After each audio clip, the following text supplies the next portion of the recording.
Welcome to the Shift Your Story, Change Your Life podcast. I'm Allie Rose, certified clinical hypnotherapist and subconscious success coach. I help my clients stop self-sabotage and feel safe to create more wealth, worth, and wellness from within.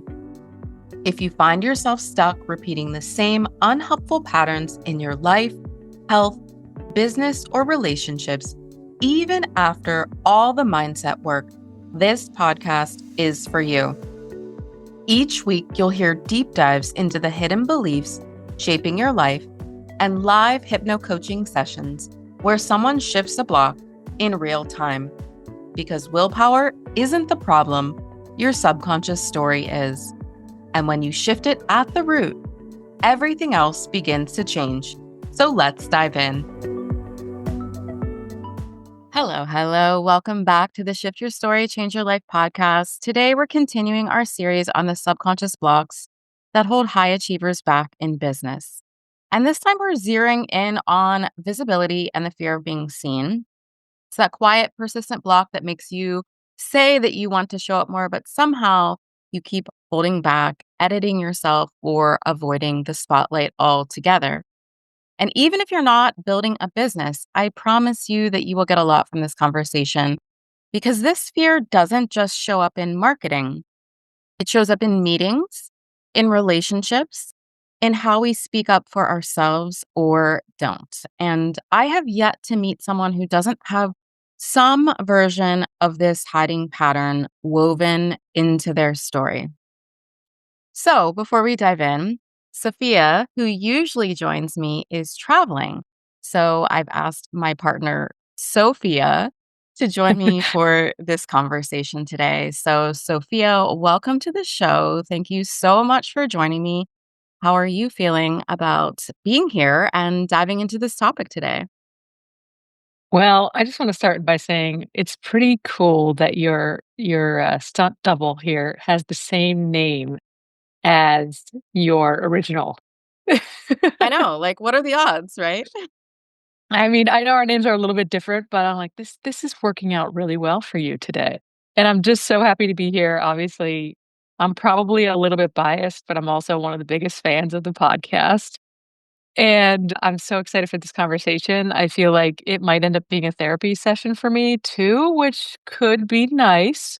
We'll see what happens. Okay. All right. Wonderful. So I want to dive in the same way that Sophia usually starts us off, which is talking about really what the fear of being seen really means on a subconscious level. Like, how am I talking about it? So I feel like people often think of the fear of being seen as like stage fright or standing on a stage like under bright lights, but it's not necessarily about visibility itself. It's honestly like most of the things that we've talked about, it's about safety. So the subconscious mind isn't wired for your next level of business growth. It's wired for survival. It Mm. learns what's safe and what's not from your lived experience. So if being visible in your past meant being mocked by classmates or yelled at by a parent or punished by a sibling for showing off, your system recorded that visibility equals pain. So I want to toss it over to you. What does it mean for you? What do you think of whenever you hear about this? Yeah, I think it kind of reminds me of I used to have dreams growing up of like before a big presentation and you're standing in front of everybody in like your underwear and you're feeling super embarrassed. And it's just kind of this vulnerability where you feel totally naked almost whenever you show up to be seen. And so I'm curious, why do so many people feel this struggle with visibility? Like, where does it come from? What have you seen in your work? For a lot of people, it's about being exposed. And Okay. especially, I work with a lot of business owners. And so for many of them, showing up isn't just about promotion. It's being personally exposed. For many of us, we are the work. We are the personal brand. We are selling our ideas. We are selling our perspective, our creativity. For example, you're an artist. So you're selling your creativity and your heart that goes into that. And so if someone rejects that, it can feel like they are rejecting you in some ways. And so that's Mm, really where I feel like that comes from, is because it's not just about being seen. We all want to be seen, but right. it's the fear of rejection that often comes with that. Absolutely. I've definitely experienced that so often in my own life. And I wonder, like, what would be your tip? And maybe we'll get to this a little bit later, but what would be your tip of how to separate out? Because I think it's so easy to take things personally of when I show up and be seen with my art and somebody to say doesn't like it, or if I, am pitching something in a sales meeting and it gets denied, like how do you kind of separate those two? Because it feels like they're so intermingled. That's really where you have to look at not taking things personally, Right. personalizing, it really is like I am a very visual person. And so I really see it as in your mind before you, let's say you're getting ready to launch a program or you're getting ready to put a piece of art out into the world. I feel like it can be really helpful, even in your mind, almost visualize like the separation of Mm, yourself from this other thing. And also to remind yourself of your worth, and your inherent value outside of the work that you're producing, which I think is something that's actually really hard in our mhm. culture and our society because so many of us, our identities are wrapped up in our work and what we put out there, right? Absolutely. Yeah. What does this fear look like in somebody's day-to-day choices or actions? How does that affect somebody? It it shows up differently for everyone, right? But I think it rarely looks like outright avoidance. Now, for some people and a lot of people when they come to work with me, that's where they are. They're just outright avoiding things. But I think often it's disguised as refining, continually refining, waiting until something's perfect, over editing, choosing generic or safe branding or words. Or Mhm.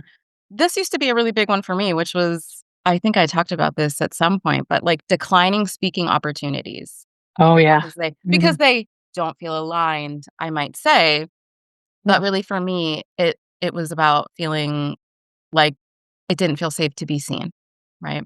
Yeah, absolutely. So it shows up differently for different people, but most people, if they really tune into their bodies, they know what that feeling feels like. I certainly knew what that felt like when someone asked me to do a speaking engagement. I knew what that feeling felt like in my body. What did it feel like for you? It was always this knot in my stomach and something in my chest, and I feel like it was almost like tears. Like, I could Mm, feel tears welling up in my eyes, and I think that obviously the knot, in my stomach, I think was anxiety. I think the feeling in my chest was in some ways a disappointment in myself that I couldn't really mm. show up in the way that I wanted, and I think the tears were more about sadness that I felt because I wanted to show up. That was really the thing, is that I wanted to show up, but I was terrified of doing so. Sure. So what I wanna go back to something really quickly because it really struck me. So you talked about the visualization of and maybe you have a personal connection to this as well, but I think it'd be really good for our listeners to hear practically what does that look like? Because you gave the analogy of imagining this separation, right? And can you expound a little bit more on, like, when you felt that tightness in your chest and you felt the tears well up, right? Obviously, now you're doing a podcast. You're speaking every week to the public in public forum. What helped you shift from the knot in your stomach, the pressure in your chest, and the tears in your eyes to be here today doing your own podcast? Any RTT hypnotherapy sessions. To be honest with you, no, truly. So as we're going through our training, we have to do practice sessions with partners. They often tell us to choose things that are not super traumatic for us. Working on confidence, public speaking is often one of those things. Sure. So I had the opportunity during my training to work on my fear of, I always called it my fear of public speaking, but really it was a fear of being fully seen. Yeah. And I think that every single time that I had a session, it was a similar memory that would arise. And Mhm. so, having to work on it multiple times, having to do the inner child work to tell myself, how am I different now than when it was a seventh grade memory. And so, how am I different now than when I was in Okay. seventh grade? And then I think the most important thing, and this is the thing that I think really distinguishes the way that I work with people that's maybe different from the way that other hypnotherapists or therapists, for me, it's not enough just to have the awareness of where the memory came from. Right. It's then about what's the action step that you are going to take to show this part of you that used to believe something that belief is no longer true. So for me, that was about intentionally deciding Mm, safe ways that I was going to show up in the world and building on that, starting really small and then building on them. mm, And then after 3 sessions and building and practicing, I remember a moment when someone asked me to do a video for YouTube, and I was reflecting with her, and I was just like, "Wow, normally I would have said no to this." And I had said yes without even there was no hesitation. And sometimes that's how it happens is you don't realize that you've shifted and changed until it's farther down the line and you're faced with that yes. moment, and it's like because it might be something that you're not faced with every day. It's not like I'm speaking in front of large audiences every day or being asked to speak every day, but in that moment, I was like, "Wow, there was absolutely no hesitation on my part Mm, about saying yes." so powerful. I think that's such an encouragement to hear from your own experiences how much the subconscious affects underneath and then how much the subconscious affects going forward. So what would you say are some of the most common, obviously you experienced some of your own subconscious beliefs that kept you playing small. What do you feel like are some of the most common subconscious beliefs that keep you hiding or playing small, resisting visibility? I think some of the most common ones, and again, this is a really big issue that I see with a lot of entrepreneurs, is the visibility, the being seen, putting yourself out there. Is there can often be beliefs that stem from bullying that happens. So maybe that's if I stand out, I'll be attacked. Right. There, I have heard things like if I do well, it will be taken from me. And that often stems from jealous or abusive family members who, when anything good or they received anything good, something was taken from them. Right. Yeah. Or, to go even deeper, the idea that it's safer to be invisible than to be a target. And that's really related to oftentimes alcoholic or abusive parents or Mm, growing up in a home where there's a lot of volatility, right? right. And then the other one that I see with a lot of high achievers is if I shine, someone will knock me down. So that's that critical kind of like Right. competitive environment. Those are some of the most common ones that I see. Or, in love, I think, because this is not just for business owners, but it's like the more people can see me, the more they can hurt me. I find that is a big one that comes up in regards to love and relationship. Sure. Absolutely. Yeah. I mean, if you kind of break apart the word intimacy, like into me see, right? Like it's so vulnerable to be seen in kind of the rawness of who you are. And so I can imagine, well, I feel it in my own attempts at business is just when you step out, it's this absolute vulnerability in what's going to happen to me. And oftentimes I feel like what we do is we go to the what ifs and the worst case scenarios like, well, what if I fail or what if somebody sees me here and they point something out that's bad, right? And it's so emotionally charged instead of what if it actually changed for the better? What if somebody needs my product, you know? Right, right. Yeah, I mean, and so in that regard, I hadn't planned on this, and so I hope it's okay, but I feel like you have your own story around breaking through. You have always been very articulate, a great public speaker, someone who people look up to. But I do feel like you have your own story of being more fully seen that Mhm. allowed you to go from you weren't an artist at one point, and then Right. you've only been doing art for 4 years? Yeah, 4 years. 4 years. So there was a time in your life when you weren't an artist, and then Right, there was a time when you became known as the unlocked artist. And so right. I can imagine, and I know that there were potentially some visibility things that came along with that. Do you feel comfortable sharing your own fears and then how you were able to move through those? Absolutely. I'm thinking about, like, okay, why does visibility feel so emotional and feel like such a block even when you want it so much, right? Even when you can envision I've had these visions of, like, me on stages or me influencing so many people on the internet and being able to talk to all these people or, queer people, LGBT people, spiritual people, but there's this little voice in the back of my head that's just like, "Nah, somebody else is doing it," or like, "Oh, but they're gonna really see that you're a fraud or a flake and you don't have your stuff together, and they're just gonna kinda, like, realize that you really don't know what you're talking about," right? Mine a lot of times goes into imposter syndrome, and I feel like I've had so many breakthroughs as well of, like, once I actually just put myself out there, I started shifting it. Okay, the story was like, "Well, nobody really cares," or "It doesn't matter," to, like, if only even just for one person. And then, like, little by little, I was like, "You know what? I'm just gonna do this for the one." And little by little, the more I would just, like I just started putting paintings out there. I started telling my story. Then eventually I came out. And then eventually I started doing videos and posting more consistently.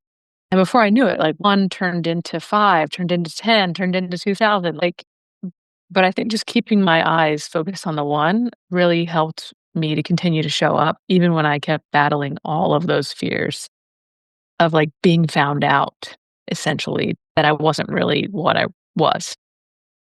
Right. Which it was a beautiful journey, and it's been for way more than the one. You've Yeah. impacted so many people's Oh, yeah. lives, and you've helped so many people come out or find their own unlocked story, whatever that is, Right. right? And the thing that you said about why does it feel so emotionally charged is because your nervous system has a better memory than your conscious mind. Can you say that So again? your nervous system has a better memory than your conscious mind. So you may want to share your work, but your body remembers the moment in second grade when you were laughed at in front of the class, or when you felt incompetent at some point in your life, or, a shift in someone's voice that let you know that you were unsafe in their presence, or if praise was then followed by punishment at home. And Absolutely. so I think that that's why, and obviously I don't know what your emotionally charged moment was, but something in your body remembered better than your Right. conscious mind what that was, right? Yeah. Absolutely. I was talking about separating out your worth from your work and being able to separate yourself out from any sort of criticism that maybe your work gets. But I also think that what you said, which is focusing on one person Mhm. who might need to hear your message. I also think that that's another really powerful way to help yourself get over those visibility fears. Because then it's not about you. Absolutely. It's about Yeah. service. It's about what you're doing in service of others, right? Absolutely. Yeah, because if I'm like, "Okay, I really truly believe, like, there's somebody out there waiting for me, waiting to hear what I have to say, and if I don't say it, somebody else is gonna say it." Right. Right? But maybe somebody needs it exactly the way that you or I are gonna say it, and that's why it's so important. Yeah, absolutely. Yeah. So I'm curious, like, how we touched on this a little bit, but how do you feel like early life experiences or family dynamics can truly shape how safe we feel being seen? Our first lessons about being seen. I mean, imagine like a baby comes into the world, or a lot of people, you are the center of someone's attention. Someone is noticing your every move, your every cry, or for some people, you're not being noticed. You're being neglected in some ways, right? Right. And so if that attention was unpredictable, if you had praise one moment, criticism the next, visibility becomes loaded with uncertainty. And I touched on this before, but I want to touch on it again. In homes with abuse or addiction, Kids often learn to read the room before they can even speak. They can pick up on what's going on. They're scanning for danger. They're scanning Right. for signs that something, isn't okay. And so over time, that message gets internalized. You need to blend in to survive. And that survival strategy doesn't automatically turn off just because you've now decided that you want to start a business and put yourself out there, right? Right, absolutely. So we kinda talked a little bit about the signs of what it looks like to have this core subconscious issue of a struggle and a resistance to visibility in business. What are some things that would show healing? Somebody who goes through a hypnotherapy session or somebody who's doing the work, how would you describe seeing a client or yourself feeling safe with visibility, both personally or professionally? Some people think that it means that you're just fearless all the time then, like, you're just throwing yourself out there all Right. the time, Yeah. and it's not about that. It's about not wanting to run and hide or feeling completely drained every time that you're seen, right? That's something that I just touched on, is if you feel like you need to run and hide for the next week or month after you've put a post out there, then you've probably got some visibility issues, right? And I think that it's about being able to show up more fully, and that might look different at the beginning of your healing, and that might for some people mean that you can do a podcast interview without feeling shaky the entire time. Sometimes it means just posting online, or for people who aren't business owners, entrepreneurs putting themselves out there, it can really look like just showing up in a meeting and sharing your opinion in a meeting. It means you can be present in relationship without constantly gauging whether it's safe for you to be all of you. It's the difference between performing safety and actually feeling safe. It might mean saying something to your partner that feels kind of scary, allowing Sure. yourself to be fully seen in that vulnerability and being okay with it. Absolutely. Yeah. It's powerful. I've seen that in your life, I've seen it in my life, and it's been so fun watching it happen for you professionally, especially, and getting to be a part of this podcast and seeing how brilliant it is. It's just an amazing testimony of what is possible when you do the subconscious work. So I'm curious, right? How would you say that working on visibility at a subconscious level through hypnotherapy is different from just kind of like pushing through doing mindset work or doing traditional therapy? Yeah. So pushing through is what a lot of us are used to doing. It's what a lot of us did as kids. You put a smile on to keep the peace. You pretend to be fine so that you don't get punished or you don't draw fire from someone in your life, right? Mhm. And mindset work can help you challenge those thoughts in the moment, but it doesn't rewrite the underlying safety programming. So subconscious work goes to the root, it goes to the source of those beliefs. It takes you back to those moments that your system decided that it's safer to not be seen. And it really updates and rewires that coding within your system so that your body and your brain get to be in alignment. Your body no longer reacts to today's Mm, opportunities as though they're threats from the past. So yeah. that's the difference between forcing visibility and more naturally allowing yourself to step into it. Yeah. Yeah, that's powerful. And because I feel like a lot of times we're addicted to the struggle. And so we want to just push through. And there's a part of us that kind of like likes that. And so the idea of there being a way that isn't as hard can be scary too. Yeah. I mean, and here's the thing about pushing through is that pushing through only works for so long because your subconscious will win every single time.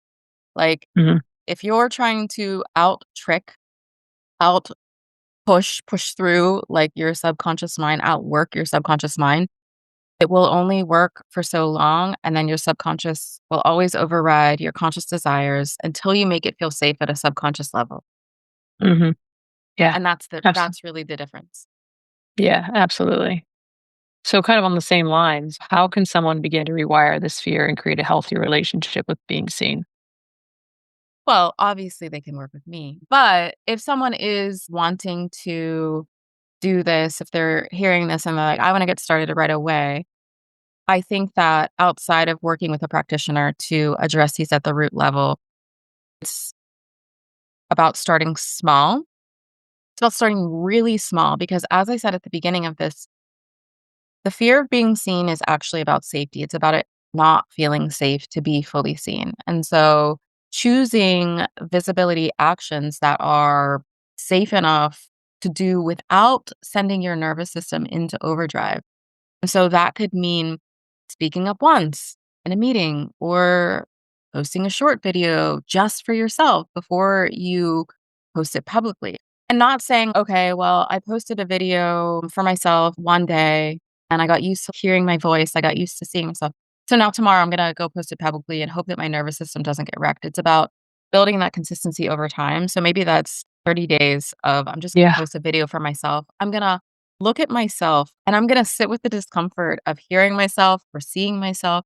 And I'm going to allow my system to really be immersed in what that feeling feels like before I post this publicly. And then moving on to the next step, Yeah. pairing these steps with grounding practices so that your body experiences visibility as something that doesn't lead to harm. I also think that instead of judging the part of you that is hiding, I think that it's always about making peace with that part of you that has been protecting you. It protected you when you needed it the most. When you were a child, you're coping for being seen and for it potentially being dangerous or painful or harmful was much higher than whenever you're adult. And so your brilliant younger you developed this way of coping and having that compassion for the part of you, it makes a world of difference. It makes the change more sustainable than shaming yourself into changing ever could. Yeah. That's really powerful. And I'm thinking about what does it look like to imagine like the what ifs of being seen in all the best case scenarios. And as you're talking and as you're sharing, I'm feeling excited. I'm like, okay, when can I do my next video? What can I talk about next? How can I press forward? I love what you said, and I think it's so important of caring for yourself as you take the steps out and kind of like abandoning that push through. I have to just suffer to struggle to succeed and really intentionally holding space for yourself as you step forward into new territory and into showing up because there is that vulnerability. But I love the balance of taking care of yourself while you expand yourself. Yeah, I mean, my goal as a therapist and as a coach is to work myself out of a job. It is to teach people to care for themselves in the same way and better than what I care for them when they show up in the room. It's about letting them know that the questions that I ask them, the compassion that I show them when they show up, and I can tell when someone's got a lot of shame around why they have or haven't done something. And I meet them with such compassion and they're instantly melted because of that.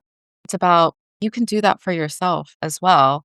And I want you to learn how to do that for yourself as well so that you can Yeah. take that out into your world for the rest of your life. So, yeah, absolutely. It is about developing that compassion and really learning how to care for yourself well in the midst of Yeah. making these changes. Right. Absolutely. Yeah. It's very powerful and empowering. Here's a phrase that keeps going through my mind as you're talking.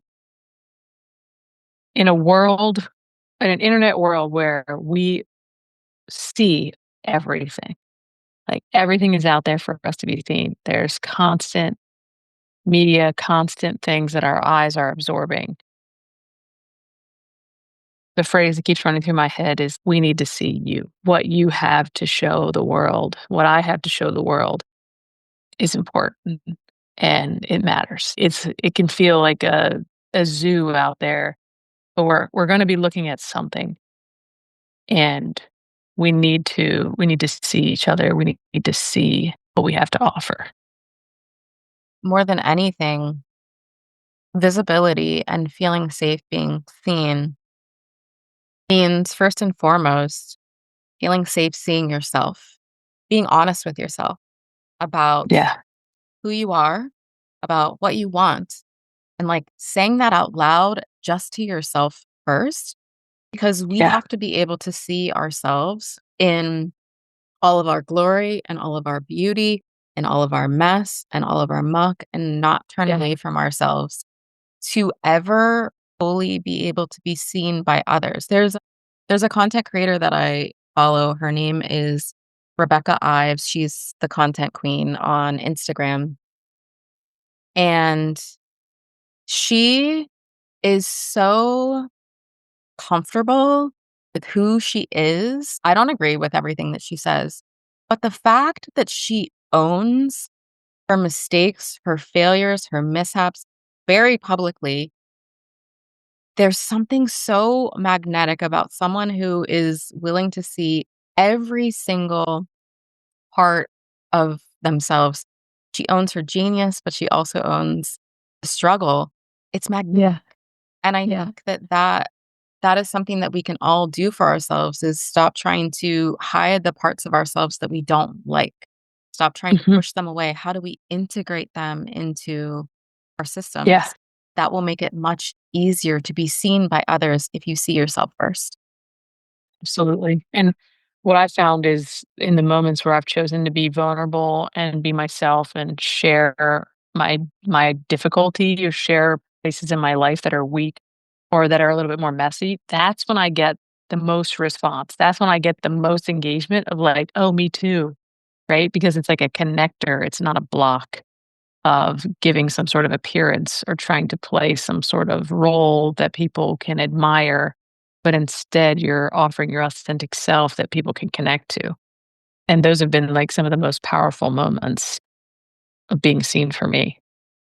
Right. Because I think that's really the biggest thing is the things that you think will disqualify you Right. from being seen and from being influential when you're being seen are the very things that people will resonate most with and will connect to you on a very authentic level. And part of the work that I do with clients is walking them through those memories and those things and helping those memories and those things become less activated so that you can use the story of like, if I tell my story and I'm not feeling activated about it, and maybe there's someone else out there that hears my story and their life can be transformed because they know that they're not alone. And so, really, that's a lot of the work that I do around visibility is how do we take these memories and integrate them into your system in a way that helps them be less activating so that you can then go out there and share so that other people can connect with you in an authentic way. And that's how you create the greatest impact in the world. Mm, so powerful. Absolutely. What would you say to encourage somebody right now who's just feeling so stuck in being seen? You know, I say this all the time, and I think it's important to say some of the same things over and over again until people really hear it. But my two favorite words are curiosity and compassion. Mm, So I think it's about being curious about why you do or do not do the things that you do. Why don't I put myself out there? Why don't I share my thoughts? Why don't I share my thoughts at meetings? Why don't I share myself with my partner or my friends? Being curious about, hmm, I wonder what that could be. And then being really compassionate with what you find if any answers mm. arise, being really compassionate with, as I said, the parts of you that have created these stories or these beliefs or these ways of being that have protected you in the past. So, my takeaway would be curiosity, compassion, and I wish it started with a C because I love alliteration, but small steps. So, Yeah. taking the small steps to put yourself out there in whatever way that is for you. Yeah. That's helpful. Curiosity, compassion, and small steps. Yes. As soon as I get off this podcast, that's what I'm going to do. Okay. Wonderful. Love it. Sophia, thank you so much for being willing to join me in this conversation and just for everything that you shared. I really appreciate having you here. Thank you so much. It was great to be seen with you. All right. So before we go, if you saw yourself in this episode, I want to invite you to head to theallyrose.co or click the link in the show notes to take the quiz, discover your dominant subconscious business block. You'll also get a blueprint that will walk you step by step through the process to begin shifting it. If you know that the fear of being seen have been holding you back, I promise you there is a safer, more powerful way forward. I hope this episode was helpful. Thank you so much for joining us, and we're sending you so much love and gratitude. Until next time, bye.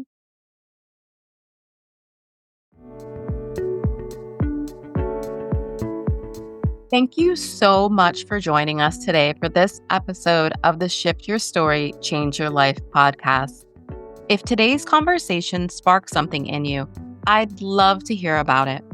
Feel free to send me a message on social media. I'm at The Ally Rose on both Facebook and Instagram. And if you want to be coached on a future episode or explore what it would look like to work with me one-on-one, head over to shiftyourstorypodcast.com. And if you never want to miss an episode, make sure to subscribe and leave a rating and review. It helps more people find this work. Until next time, keep shifting, keep growing, and most importantly, I want you to remember that your story isn't set in stone. You always have the power to shift it.